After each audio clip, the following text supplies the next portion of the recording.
In the hills of ancient Rome, amidst a landscape of olive trees and whispering winds, lived two men, Lucius and Titus.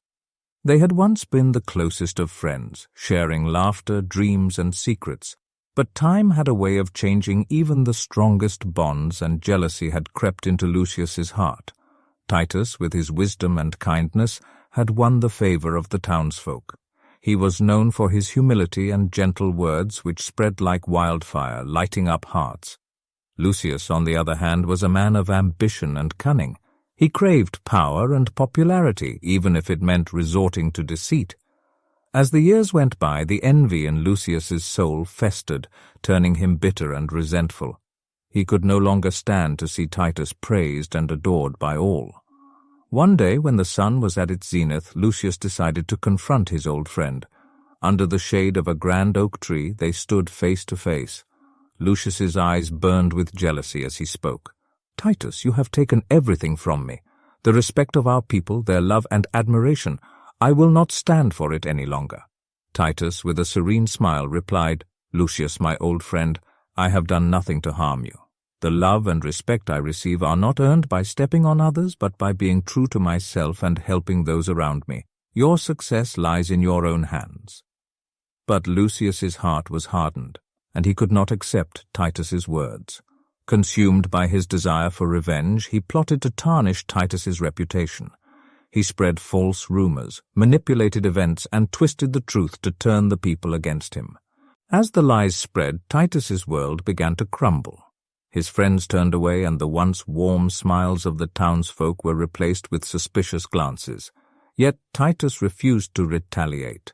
Instead, he retreated to the quiet solitude of his home, seeking solace in the teachings of the great philosopher Marcus Aurelius. Days turned into weeks, and as Lucius reveled in his triumph, he felt no satisfaction. Instead, an emptiness consumed him, and the guilt of his actions gnawed at his soul. It was then that he recalled the wise words of Marcus Aurelius. "The best revenge is not to be like your enemy." Haunted by the weight of his deeds, Lucius found himself unable to sleep. One restless night he dreamt of a spectral figure, a shimmering apparition that led him through a labyrinthine path of memories. Each turn revealed instances of his past, times when he and Titus had shared laughter and camaraderie.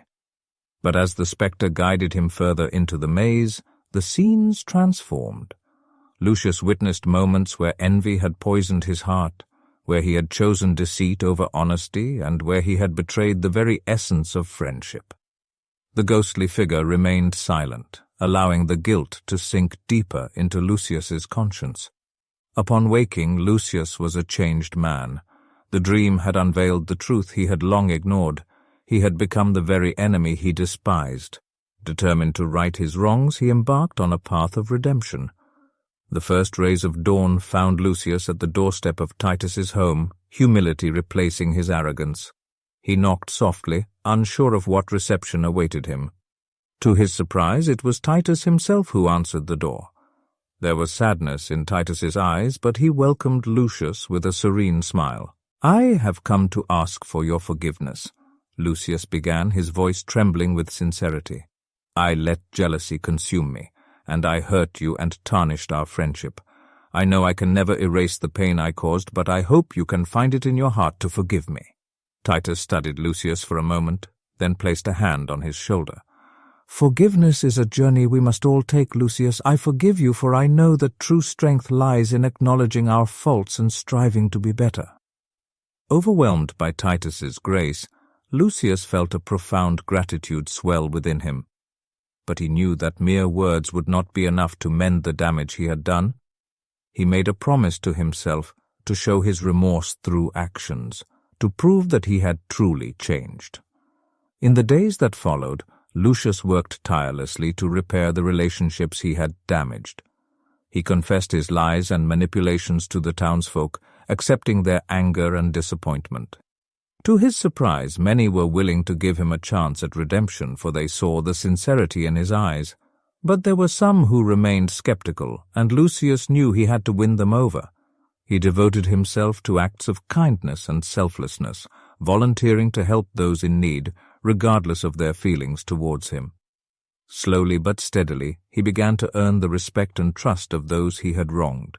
As weeks turned into months, the emptiness in Lucius's heart began to fade. He no longer sought validation from others or coveted their admiration. Instead, he found fulfillment in the simple joys of making amends and being true to himself.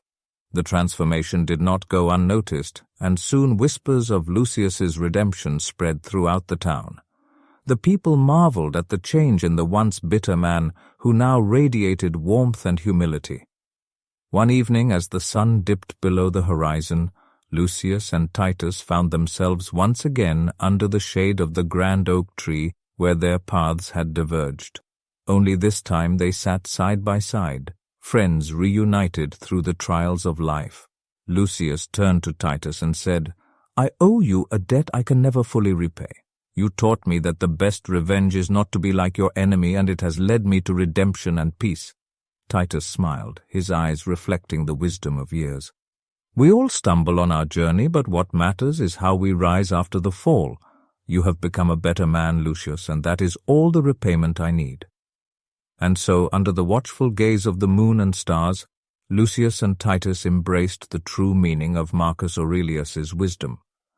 They proved that even in the face of darkness, the human spirit could find its way back to the light, and the best revenge was not vengeance but the pursuit of virtue and goodness.